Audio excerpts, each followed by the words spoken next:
Everyone.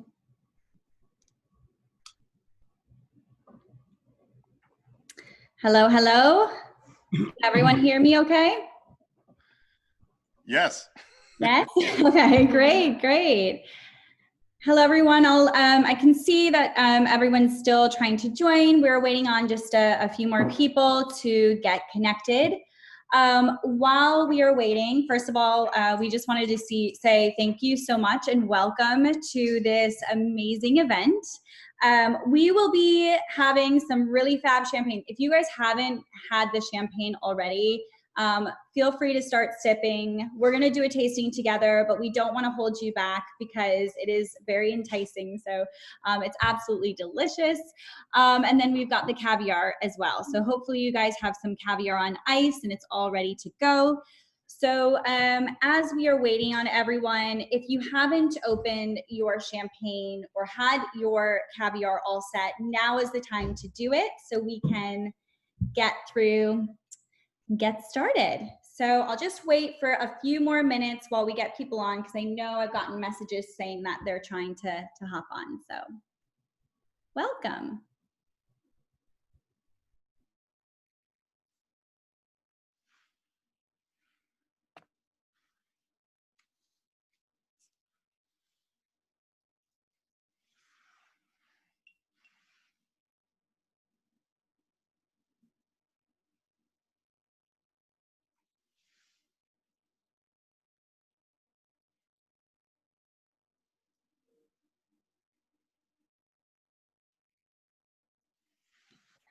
All right, so I know that we have a couple more and they said they're just jumping on, but we'll get started because I know that we are pressed for time. First of all, I just wanted to say, for those who don't know me or Alex, I'm Gina, that's Alex, and we are behind A Vine Affair. We're hosting this beautiful champagne and caviar tasting. This is our second one this year, and the first one was a huge hit. So we wanted to make sure that we were able to give this experience to more people. So thank you so much for joining us. We can't wait to entertain you with tonight's festivities. A couple of things before we get started. First of all, make sure your bubbles are open. I hope they are nice and chilled. They're well worth you popping them open and getting started. I think during the tasting, feel free to ask any questions in our chat box. That's there just to kind of keep the flow going. I know we have a lot to cover today. Oh, hi, Alex. Hi, Maria. Hello. Welcome.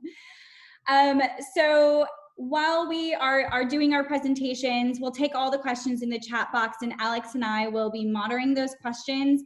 And we'll kind of filter them throughout the conversation where we can. But after the tasting, we will have a section for questions. So you can just unmute yourself and ask any questions that you want then. We feel that we will cover almost everything you need to know about champagne and caviar, hopefully, and about these two amazing houses. But we always know that there's additional questions, so feel free to do them in the chat box first. So should we start with a cheers before we get started with anything? Okay, so thank you again for everyone who have joined us. We are thrilled to be hosting this event tonight, and thank you to Paramount Caviar and Charles Heidsieck for joining us and letting us share their amazing products with you guys. So cheers to you, and I hope you have an amazing evening with us. Cheers, everyone. Amazing. So without further ado, we're gonna go ahead and have Philippe, the one and only Philippe, join us and tell us all about this unreal house. I'm so excited to bring this to you guys. So Philippe, if you wanna just bring us through Charles Heidsieck and the world of Champagne Charlie. Yeah, thank you, Gina. Thank you guys all for spending a Saturday with us, and thank you to Paramount Caviar for sharing their wonderful technique and passion. I'm really excited to share, obviously, how those two align. So Charles Heidsieck is a house that was founded by a gentleman, Charles Heidsieck himself, in 1851, and we have the honor of carrying on the tradition to this day. The house was owned by his family for 125 years, and then it was sold to an import company in the 80s, and now it's been purchased again by a French family. And we have actually 2 descendants of Charles that sit on our board of directors. So we're really proud to have the heritage and family back again. So this is now celebrating our 10 years of family ownership. And I have the opportunity to be able to share this with the United States. So I'm the only employee of the winery here in the United States. So I have a bubbly job, I guess you could say, to do, but we're a very small artisanal house, very similar to how Paramount operates. We make about 70,000 cases annually, but our mentality is we put 3 bottles in the cellar for every 1 that we take out. And so about the US, we probably are looking around 3,000 cases that come to the US every year. That's it. So we're really talking about a boutique, small, historic house that we have the opportunity to really share this history and obviously the technical detail of winemaking that we're doing to this day. So our house is founded and is located in one of the most historic parts of the Champagne region of France. We're about an hour outside of Paris by train. And the city that we're in is called Reims. It's spelled like Reims. Very historic town. And for us, this is our center. I think we have a map here that shows where we are. So we're right downtown in Reims. We have some wonderful neighbors. But what's really unique to our house is we have these caves.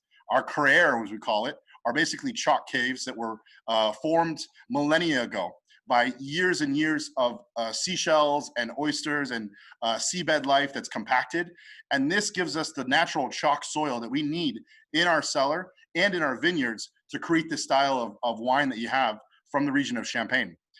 We're really proud that we have this cellar because we're one of 5 wineries in all of Champagne that actually have a cellar like this. And because of that, the aging potential in our cellar is almost limitless. Every single bottle of Charles rests in this cellar. So we're really proud of that. For how small of a house we are, we have quite a bit of space down there, almost 5 miles of caves. It's not open to the public, so it's a very private, reverent space. But our house, our founder, Charles, he bought this space from the city of Reims back in 1867. And this was dug out by the Romans in the 200s. So this is a UNESCO World Heritage Site. We're really proud to kind of preserve it and let the heritage and continue in our winemaking to this day. So we have a very special wine for you guys tonight. This is our tête de cuvée.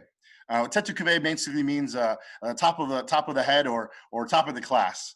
And for us, we feel like this is where Charles really gets to show you what we can do in the vineyard and in the cellar, working hand in hand. What you have here is a monovarietal champagne. And what does that mean? It means it's only 1 grape we're used in this one. Most champagnes are usually a blend of 3 grapes. We're using 1, which we believe is the king of all grapes, at least in my opinion, which is Chardonnay. It's one of those grapes that if it's not done right, you're going to see the flaw. But when it's done right, there's nothing else like it. And for us, Blanc de Blanc is the star of the show here with the Blanc de Millenaires. So Millenaires really tying in the connection of the millennia that we have in our cellar. So this is showing you what we can do in the vineyard, and then obviously with that beautiful cellar that we have. This wine went into the cellar, as you see here, in 2005, and it was disgorged in 2016. Now, what is disgorgement? Disgorgement is the moment where we are taking the yeast out of the bottle, and the bottle is no longer touching that mineral organic matter that we need from the secondary fermentation process. So every champagne is made this way. However, by law, it's a minimum of 36 months. And so we're obviously going a little bit further beyond the 36 months. And that is to give you that creamy, velvety texture. I'm a big fan of velvet, if you guys can't tell. But it for me, is just outstanding. And there is no other wine that I've ever tasted that is like Blanc de Millenaires. We've been really fortunate to have these contracts with growers, and we actually do own our own grapes as well. So this connection of these 2 wines and the growing process and the cellar all come together in your glass. And the final dimension is time. So to take a wine like this from 2004 and to taste it now 16 years later, I think if you were to try this wine without knowing how old it is, you'd be shocked to know that it was 16 years old. And I think that is really the brilliance of the winemaking, the vineyard team, and obviously our cellar coming together with that component. So we're also really proud of this vintage. This is only the 5th time that this wine has been made since 1983. So just to be clear, this is a very, very unique wine that we do not make every year because the stars literally have to align in the vineyard, in the winery, and obviously in the cellar. So I can't wait for you guys to try it. If you haven't already, you definitely need to taste it. I'll just walk you guys quickly through it. The nose for me is really the star of the show of this wine. And you think about champagne in a flute or in a glass, and it's very directional, coming right at you with the flavor. On the nose, for me, this wine has layers and textures. So that's why I recommend using a larger glass. A coupe is fine too, but for me, I feel like this wine deserves to stretch its legs. It's been in the bottle for quite some time now, 16 years. So after a long car ride, let's let it out and stretch its legs. So I think for us, on the nose, I get this interesting dry apple, and also components of white flowers, a little bit of baking spice and a little bit of cinnamon. But then you take a sip, and then comes on the acidity. And you see the freshness really coming through on the palate. The texture is velvety, and at the same time, you have all this life still left to give. I mean, for me, these wines are almost, again, they live on forever. And I got a chance to try the 1983 last year, which was our first vintage of Blanc de Millenaires. And it was unbelievable to see how fresh that wine still was. What I'm really proud of is the 2004, our Chef de Cab believes is aging along the same lines of the 1983, which is an absolutely historic wine for us. So you can be confident that this wine will last in your cellar and reward you for years to come. And I think that's, again, another secret that we have that no other winery in Champagne does. So it's a real treat. Thank you guys so much for having me. I'm so proud to be partnered with our team and our friends from Paramount. I'm a big fan of the pairing, so I hope you guys are enjoying it. And I'll be here for any questions that you have about Charles. Please enjoy it and drink it up. Yes. Philippe, this is, I mean, the first time that Alex and I just had a sip of it, I think the first thing that we noticed is how fresh it is. Like for 2004, Yes. it doesn't taste like a 2004. We were really, really pleasantly surprised at how, like, you know, fresh and young that it, or youthful it still is.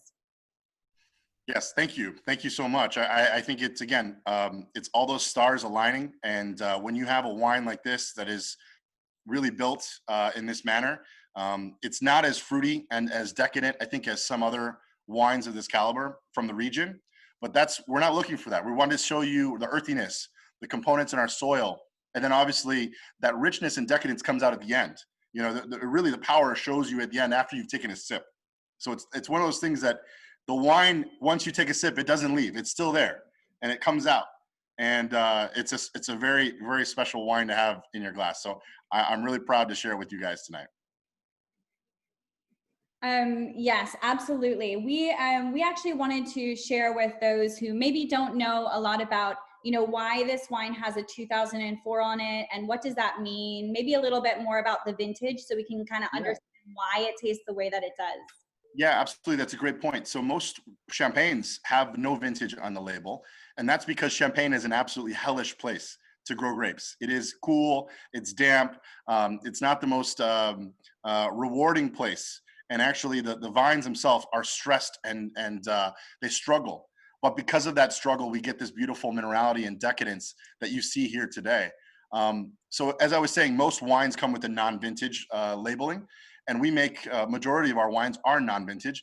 And the reason being is we like to blend multiple years together to create an expression of Champagne. Now, whenever you see a vintage on the label of a bottle of Champagne, by law, it has to be 100% from that year. And so that's why we have a wine that only comes from 2004. And this is a unique expression that can only be done when the vintage is absolutely perfect in the vineyard. And once we've pressed the grapes and gone through fermentation, our Chef de Cab has approved it for vintage status. And that's something that is very important to us because our non-vintage wines are about 80% of our total production from the house.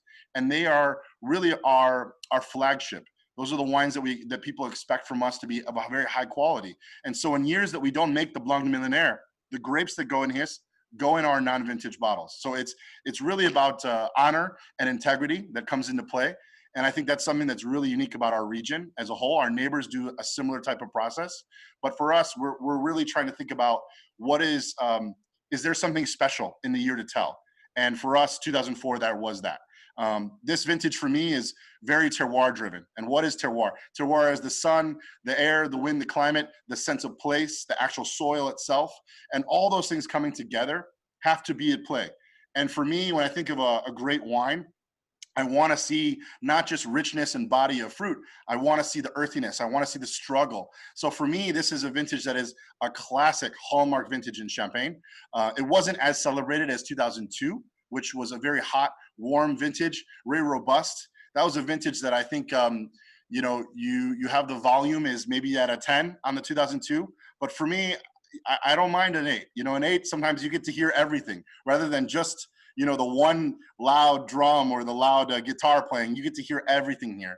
And I think that for me is a real level of complexity and quality that I'm expecting from a top wine. So I hope that answered your question, Gina. Yeah, absolutely, it did. We do actually have one in the chat box, so I'm going to ask you this. First of all, Alex said it's delicious. And what is your favorite type of glass for champagne? So they're using white wine glasses at the moment, but they always want to know more and they want your thoughts. Yeah. So our winery, we use, it's called a Lehman glass. It's spelled Lehmann. And they have 2 different styles. They have a regular glass, then they have a Grand Cru glass, I think. And this, for me, this wine deserves to be in the Grand Cru. It's definitely a beautiful tulip. It looks like it looks like a work of art. It's a brilliant wine. I don't know if I have a link to that. Maybe Gina, can you guys maybe find it? It's on Amazon. I saw it on Amazon. I ordered a case. It's a beautiful, beautiful box. It's they're Austrian, and so they're really beautiful and they're hand done. Yes, that's it, lemon glass. I recommend those. Also, a white wine glass will do it just fine. I think that's an alternative that we can all do. I love Burgundy, so I often put my champagne in Burgundy glasses. Burgundy is a region that really does a great job with Chardonnay too, so I think this works out quite well.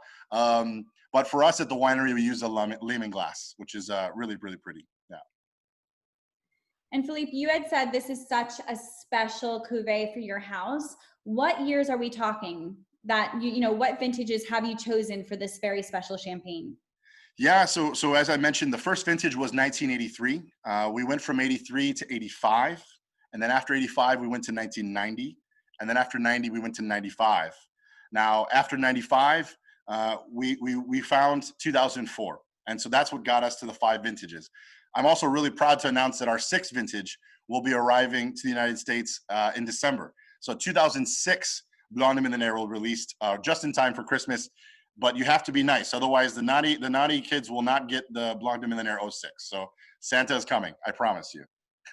Well, I've just added it to my list. Hopefully my husband has heard that, and definitely amazing. So basically this Blanc de Millionaire, it's such a special cuvee. Should we be investing in this champagne? Should we be laying it down? When do you feel like we should be if we're going to buy the 2006, when should we drink it? The 2004, maybe how much more age does it take before it loses freshness? Well, as I mentioned, I've been able to taste all of the vintages that we've made, and it's really incredible to see that they're kind of aging at their own pace. I would say right now, the 1990 is the Blanc de Millenaires that needs to be drank right now. It's a very tropical, rich wine. But for instance, the 95, the 85, and even the 83 are still aging gracefully. So the '04, in my opinion, we're talking 10, 15 years. But I really want to, that's my personal preference. I really want to share that, aging champagne is something that you have to kind of gauge on what you like. And, the 2006 that's coming is a very tropical vintage, very similar in a sense, I think, to the 95. So you will see it age for sure. But I think the '06 will be much more approachable now than the '04 was when we released it 3 years ago. So it's really interesting to see how the '04 has really started to gain some momentum over the last year, I would say. But I will say there is no more '04. So if you see it, grab it all. We don't have any more coming from the winery. So it's one of those things that if you like this wine and you want to see it age, the time is to find it. And I think watching this wine evolve over the next 5 years, it would be a real treat. And again, you buy 12, you see how they come over the next 12 years. That's if you can hold on to them for 12 years, that is. But I think that's what I would recommend. And you learn about yourself and your palate and what you like. Yeah. Amazing. So this question is going to kind of, it's a segue into the caviar tasting that we want to do now. But I don't know, Philippe, maybe you can give us your opinion, just why champagne and caviar work so well together.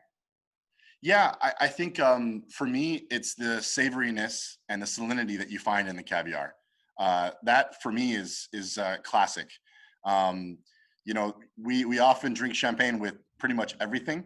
And the reason being is because of the texture of the bubble and obviously the high acidity and then the richness and the decadence of the wine after it's been aged for so long. So you can really have fun with champagne. And I think that's what it's meant to be. It's meant to be fun. I think we only think of champagne sometimes as a toast or celebration. Well, I would say you should do the same thing with caviar. It should not just be about a celebration. I don't mind caviar for breakfast. I'll tell you that. It's a beautiful expression. And so you have a glass of champagne and some caviar with your scrambled eggs in the morning, a dollop of creme fraiche. This is the perfect way to start your day. And I don't think anyone's going to complain about that. But I think really the pairing is those two things, the acidity and richness of the champagne. And then you have this salinity and this like ocean spray that comes out of the caviar when you pop it on your palate and it just takes over. And you're now, it's like sitting on a beach on the ocean and hearing the seashells and the ocean crashing and the sun's on you. I'm good. So that's what I would say is my recommendation. All right, sounds delicious and Great job. I love it. And then we also have from Alex saying some shaved truffle as well added to it. So Yeah. amazing. This is not a bad idea. No, never a bad idea. So with that, thank you so much, Philippe. I know we'll, if you guys have any questions for him and the champagne in general, we'll take them after. But I wanted to segue in over to the caviar and have Hossein, will you first tell us, in your opinion, why it is champagne and caviar work so well? I cannot agree more with Philippe about the champagne and caviar. They're both a celebrity product. One is from the ocean, from the sea, and from the earth, and the flavor matches very well together. The acidity and with the low salt on the caviar is perfect match. Of course, other nation like Russia, they used to use the vodka. The vodka is good. If you have a choice between vodka and champagne, I personally will go with the champagne. No other beverages you want to go with for the caviar. Either champagne first, second, third, and then go to vodka. Right, Philip? And with the vodka. I love that. I love that. Well, without further ado, I wanted to just introduce, this is Hossein Aimani, and he is the founder of Paramount Caviar, and we are thrilled to have you and to be able to learn all about caviar. So I will let you take the stage. Thank you. Great job, Philip. Hello, everybody. Welcome. I'm Hossein, owner and co-founder of the Paramount Caviar with my wife, Amy. We have been in business since '91. And thanks God, we are still doing it, even in COVID time. And I want to talk to you a little bit about the caviar, the history of a caviar, if you have a few minutes. Of course, all of you know what the caviar is come from. Caviar is come from the sturgeon roe. When the sturgeon roe is salted, that's become a caviar. Caviar recently is becoming, in the last 50, 100 years, been imported from Russia, from Iran. Before that, there was a lot of caviar in the US, in the East Coast as well as West Coast. In late 1800, 1900, US was a major exporter of a caviar. And then around 1920, they diminished because of the overfishing here. And the Caspian Sea, which is shared by Iran and Russia, took over, and the caviar was coming from there. From till 1988, all the caviar was, 90% of the caviar was coming from the Caspian Sea. After the break of the Russia, the caviar went chaos. The production went not regulated. Everybody from the new Caspian Sea Republic came in power. They were not following any rules and regulations of the sturgeon of the Caspian Sea. They were taking anything they could. And slowly the fish diminished, overfishing, and the caviar became scarce. Around 98, UN came into power to stop this depletion of the sturgeon. So they put a moratorium on the caviar, and they gave a quota system how much each country can produce. By 2003, the Caspian Sea completely dried up, and there was no caviar. So the history was around, say, in the 70s, about 600 tons of caviar was coming out of the Caspian Sea. In the mid 80 was 400, and in 2004 was only 5 tons. So a lot of overfishing, mismanagement came into the power of depletion of the sturgeon. Now, as the caviar was going down, the wild form, a lot of countries start thinking about the farming. So they start farming the caviar from everywhere, from Europe, Italy, of course, China, Asian China is doing it. Every country is doing it. Even the Middle East, some Persian Gulf states, they are doing it. But it's not as great because of the condition. The water condition is not prime for that. So Uruguay does it. Again, Italy visited, France, Germany. China is the most produced caviar country right now. And they're doing a great job. And of course, we could talk more about the caviar, the history of the caviar, the type of the caviar as we taste each row. This is a short time we have. So we chose some caviar for you tonight. We'll start with the trout roe, which is from Denmark. The orange. Yeah.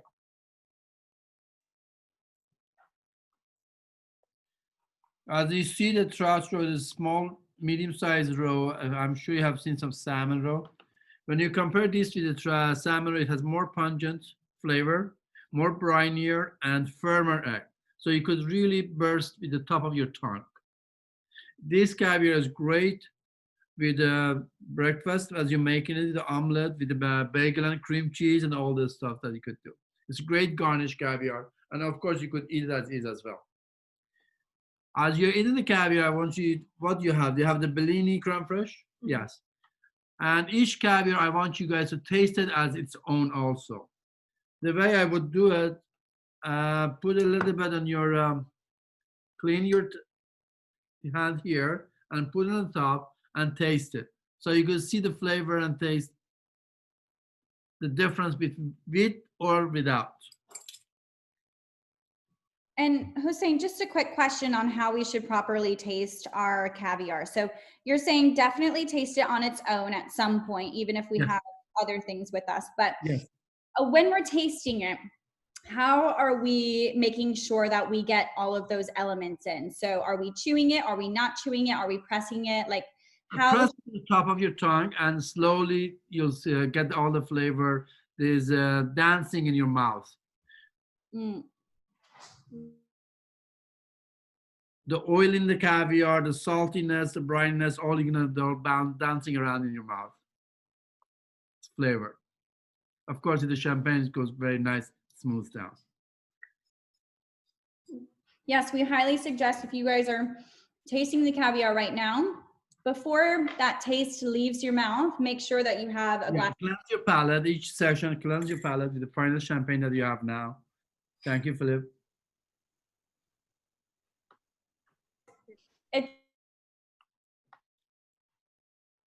Oh, Gina, you're muted. Sorry, I was just saying it's so perfect. Each one is complementing each other so well. You know, the champagne is lifted, the caviar is lifted from both of them. Yeah. Excellent. And also, I just everyone, I just wanted to also introduce Ariana when I could very quickly. I know Ariana, she's amazing. So we've been working with Ariana since the beginning of before we even started all of this, these tastings. And she's Hossein's daughter, and she has been super lovely, and she knows her caviar as well. So thank you, Ariana, for joining us, and thank you for everything you've done for the tasting. Absolutely. Thank you for having us. It's always a pleasure working with you, and we love getting to dressed up. We love getting dressed up and having these events, but of course we really just love working with you and getting to know some really great champagne houses like Charles Heidsieck, and of course meeting Philippe as well. So thank you for having us. All right. So does anyone have any questions? Are you guys, what do you think about the first caviar tasting you've had? Is anyone surprised? Maybe is this anyone's first time having caviar, or you know, your first time having imported caviar? Just wanted to take any questions while we had a moment.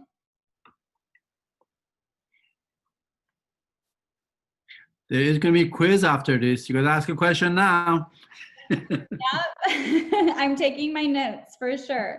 All right, so shall we move on to the second caviar? Okay. The second caviar is a white sturgeon, which is from California. It is, we call it transmontanus, which is between two mountains in California. This is one of the sturgeon in the 1800s was producing massive amount of caviar, was exporting. Now it's only allowed only to be farmed. Of course, there's a lot of sturgeon in the Columbia River, but they're not allowed to take it. So they're farming. This white sturgeon is only two countries does it, the US, of course, and Italy. And these fish can grow very big in the wild form. They got it's about 500 kilo to about 1 ton. One of the recently I was talking to one of the fishermen or the caviar guy on the West Coast. He said they used to get it, and they had to have a big axe to cut the fish and get the caviar out of the belly of the fish. Now these fish in the farm form, they take about 8 years, 6 to 8 years to mature, the female sturgeons. This time they do sonogram to see if the caviar is ripe, right amount to take it. And the way they do it, I'm going to slowly go into the way they process the sturgeon roe to make the caviar. Of course, when they take the sturgeon, they clean it, they wash it, sanitize it, and they stun the fish in the back. They put it into coma. So the fish has no feelings, and they cut the belly of the fish, they take the roe out, all in a very cold atmosphere. And they take the belly out and the ovary out, and they wash it with rinsing with the cold water to clean it up, all the stuff. And this time is very, from the time they take the roe from the belly of the fish to the time of the salting or canning is a specific time they have to follow. It's about less than 10 minutes. So they take it, they rinse it, and they let it drain about 5 minutes, and then they do quickly 3 minutes wait to salt it. After that, immediately they can it and they put it in a can. And the amount of salt is always based on the caviar master. He or she, basically he knows how much caviar, how much salt to put in the caviar. If he were to put too much salt, it would dry up quickly and the caviar goes bad. If he were to put too little, the spoilage would be sooner and the caviar gets spoiled. So average about 3.5 to 3.75% of the salt the caviar should have. Please try. We also, it's very good, by the way. I love it. I love it. We have a couple questions for you. So what is the biggest difference between farmed caviar and wild caviar? Is there a difference in taste, or what would be the difference? Great question. The farm caviar and the wild, now the method of the processing is if I had the wild caviar compared to the farm one, you would not know it. Of course, the mineral, the water, the feeding they were getting in the wild form is much different than they get the hand feed or this feeding now. The flavor is different. The wild one has a little bit more pungent, more characteristic in flavor. The farm one tends to be a little milder. The wild caviar used to last longer we could keep it up to 1 year. The wild caviar when we get it, and the farm caviar doesn't last more than 6 to 8 months.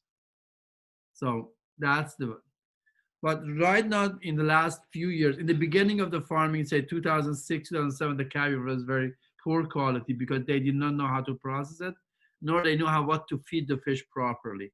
Now the science with the scientific community, they're able to do a good job, great job actually.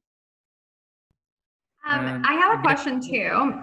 I know that Ariana sometimes eats the caviar out of her hand, and I know that maybe we have some people today that haven't had caviar. She's an expert, and I know she's had caviar since she was a baby. Yes. And I know there's probably some people that have never had caviar in the tasting today. Why is it important to eat from a mother of pearl spoon? And I know Ariana explained this to me, but why putting it in the hands is also a traditional way of eating it? The hands is because the temperature raised the temperature of the caviar, the coldness. That's you feel that makes a better taste out of it. But the reason they say eat the caviar with the mother of pearl spoons and all of those is because you do not want to touch the metallic. The caviar touch the metal tins or metal spoons, silver, especially silver spoons. All either gold or mother of pearl or wood or even plastic. Do not use silver spoons. That gives a little bit off taste to the caviar. Yes, I always use a gold spoon when I have caviar, by the way. It's Absolutely. brilliant, Even yes. the can they have is especially treated, and so it's good for the caviar. It's especially treated for the caviar. It's not just a regular silver can. Amazing. So I wanted to give everyone an opportunity to top up your champagne, just in case you haven't. So I know I'm okay, but just in case everyone take a moment to top up your champagne before we get to the next one, because I know it's important to kind of compare the two, or at least taste them together. So go ahead and top yourself up now.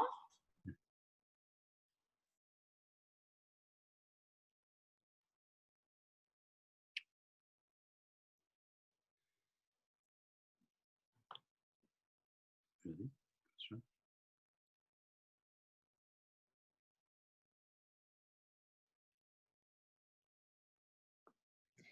Okay, so while everyone is making sure your champagne glasses are full, I actually have another question for you. So what would you serve at a grand affair such as your daughter's wedding? It depends how good the guy is. How many kilos? How many kilos for a wedding? At least she has not had anybody yet, so at least it's about 50 grams of a caviar per person. If it's about 100 per party, you have to have at least 4 or 5 kilos of a caviar. The caviar they come, I should have brought the big tins. They come in a 1.8 kilogram tins, the big ones. And we hope that her mother thinks we should have that one. And her mother wants the Imperial Hossein, which is the last one that we have. But the next caviar that we're gonna have is Siberian sturgeon. It is the origin of this sturgeon is from the Siberia, Russia, and it is farmed again many countries due to its durability of these sturgeons. And it takes only 6 years to mature the female fish, to mature and to produce roe. And these are the smaller, a little bit as the size is almost the same as the white sturgeon, and this to me has a more character, more flavor to it.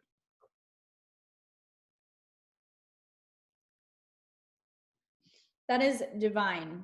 Yeah. Like taking the sip of the champagne afterwards is so good.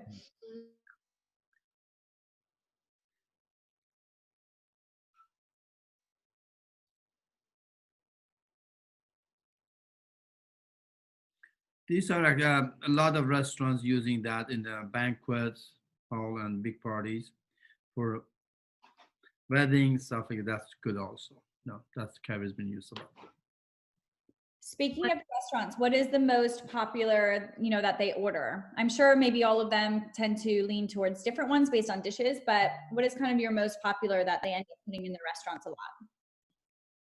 A lot of the Michelin star restaurants, they use these ones, and then next one, the Golden Study.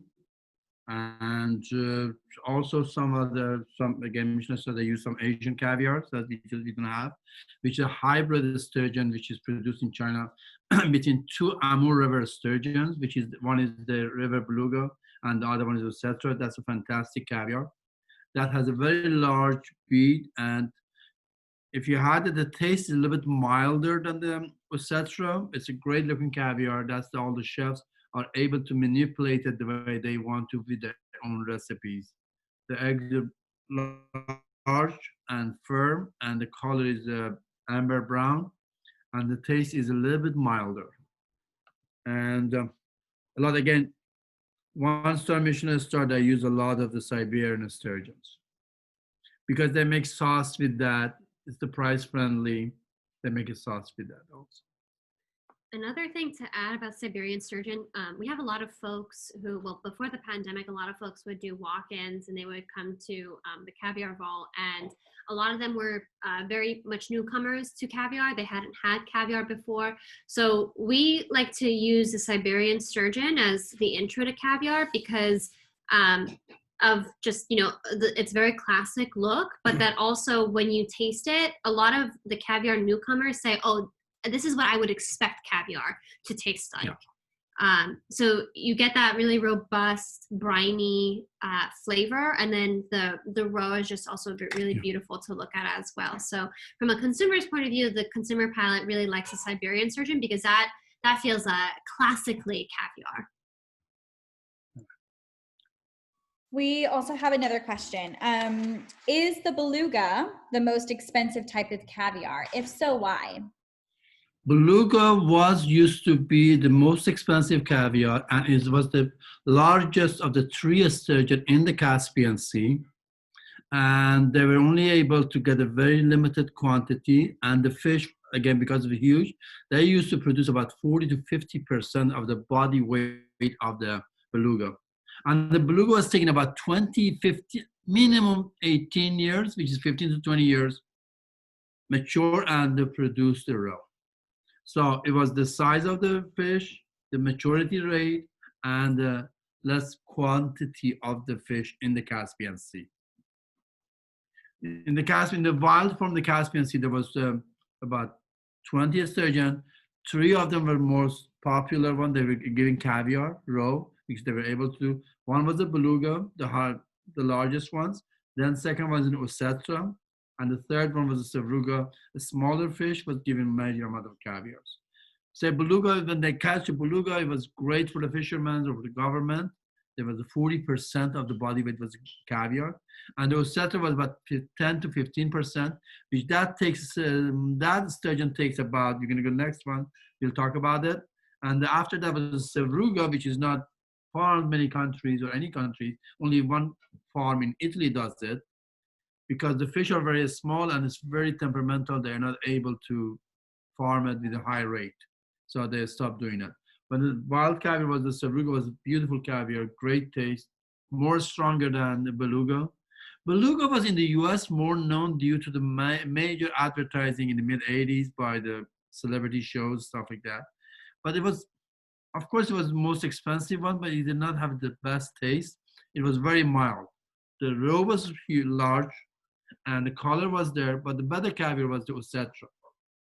It became very popular in late 80s, early 90s, due to massive amount of European chefs coming to US, and they loved the ossetra.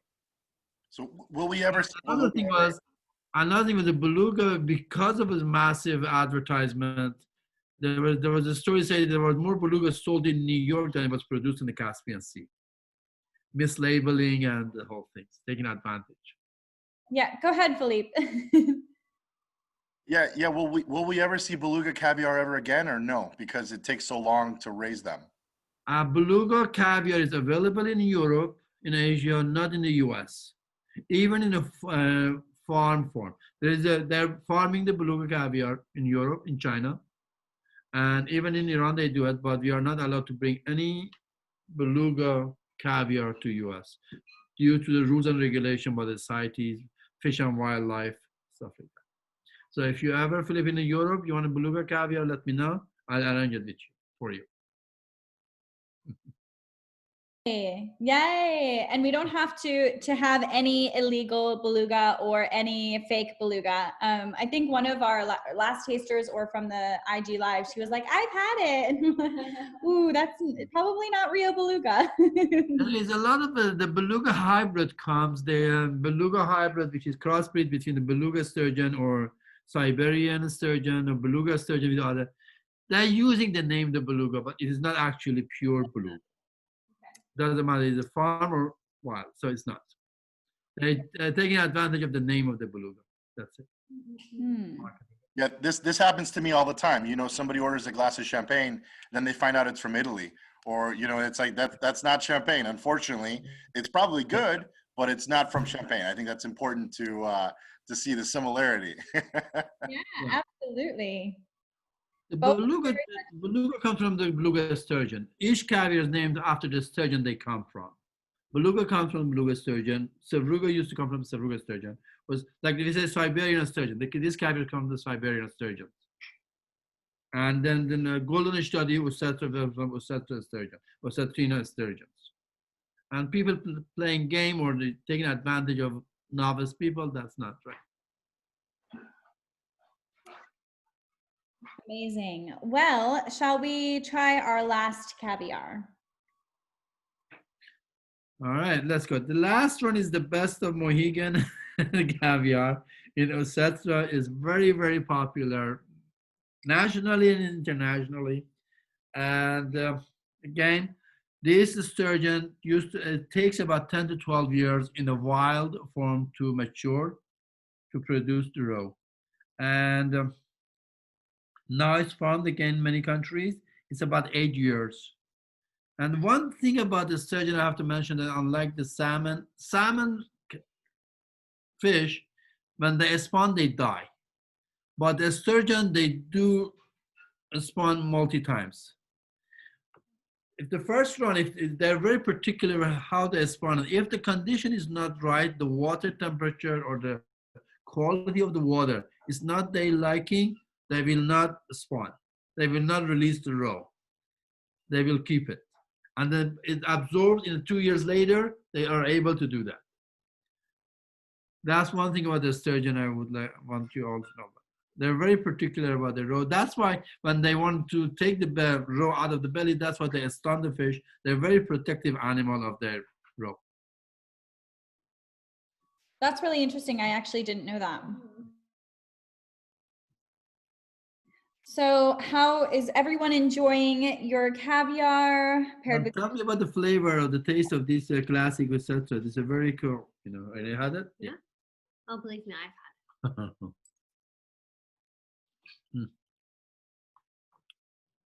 This has more nuttier, more flavor than the other. I agree, and it goes really, really well with the champagne. Another thing that's also important to know about Ossetra sturgeon and its history, it was one of the original 3 sisters. So the 3 sisters were the beluga, the sevruga, and the Ossetra. So this is as OG as you can get in terms of caviar. It's Ossetra and sevruga, and as Dad It's all pure form, yes. Yeah, and as Dad has spoken about beluga, you can't get in the United States, but we do have 2 of the 3 sisters in our line as well. Yeah. Wow, amazing. So for everyone that's joined, first of all, I hope you are enjoying the caviar thoroughly. But does anyone have a favorite of the 4? I thought all of them paired really, really well with the champagne. I think we have chosen the best champagne to go with this imported caviar. I don't think we could have gotten a better pairing right now. So I'm actually totally geeking out over this right now. But does anyone have a favorite out of the 4? Ossetra. Yeah. I like the Ossetra too. I do too. I think it's absolutely phenomenal.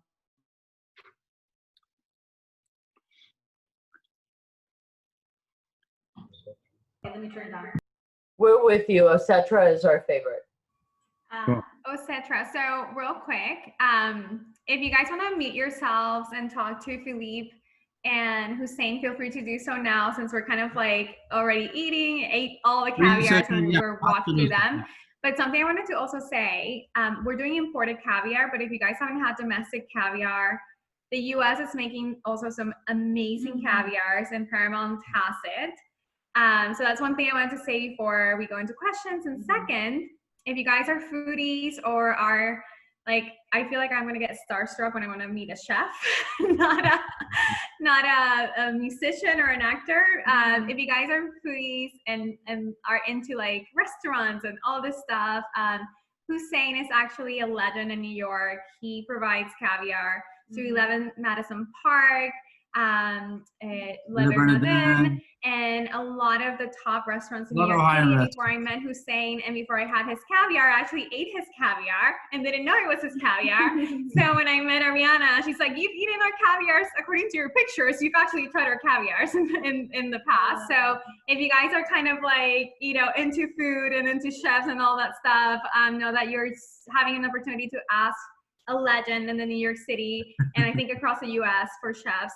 And even my Puerto Rican favorite chef, Mario Pagan, loves your caviar, and he buys it. And I've actually had it in Puerto Rico and his restaurant too. So it's crazy that I've had your caviar in Puerto Rico and New York. So that's awesome. Just wanted to say that if you guys have questions for him and want to talk to him. Oh, Yeah, Chef Pagan likes to have, I think it's Imperial, etc., and he puts it on a fried plantain, which I'm trying to replicate myself, but I can't do it because I don't know how to properly fry a plantain, and I don't want to, hurt the dish. But even when you just do like a plantain chip with the Imperial, etc., that's also really delicious as well. Another thing to add, and thank you for making a plug on the domestic caviar. In your gifts, you probably have received this booklet. So this is the entire catalog of our caviars that we serve.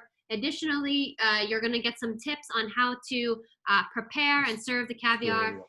We also have a nice heartfelt note from the owners. And then, of course, our contact info, our website, and everything is there too. So if you want to explore more of the caviar, then you can take a look at this as well. Could I ask a quick question? Yes. Please. So could you explain the Royal etc.?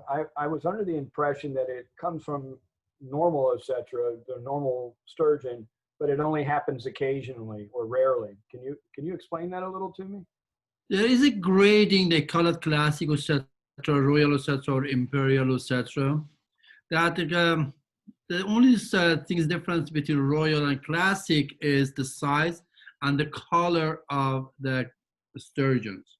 Of course, when we grade the caviar, when we go to imperial and the classic or royal, classic is normally darker, amber, darker color, a smaller roe. And when you go to the caviar master, when he sees the roe, he decides, okay, this categorizes the royal, which is very little caviar. The royal or imperial, the light color, that's about 5% of the production of the etc. If they're lucky, they be the imperial or royal caviar. Thank you. And that is, again, it's just based on the grading. And the flavor is there. It's only a matter of the other two factors, which is the size and the color. If the color gets very, very light, like a albino almaz color, it's 1 in 1,000 fish, almaz caviar. It just come from the Hossein.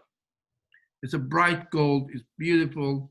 Even now, the farm caviar, the farm hybrid, they get a couple of fish per 1,000 fish, and it comes like that. They don't know how it happens, but it happens to be like that. So next week we're going to do the albino tasting. Is that Absolutely. Yes, okay, up for it.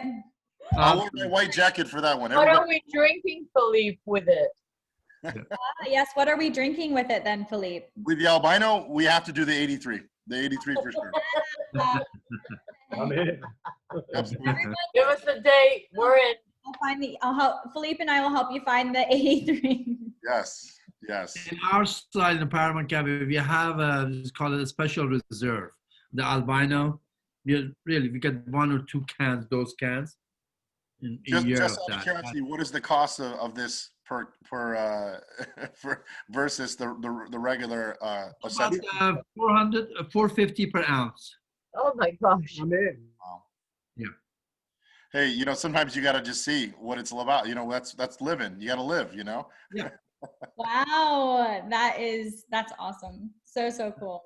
I'm lucky enough to know some great that people would want to spend that whenever it comes. It's already, with Amy, my wife, text those people, if you want this caviar, and they all have 100, maybe 125 grams or 250 grams, and we send them. That's it.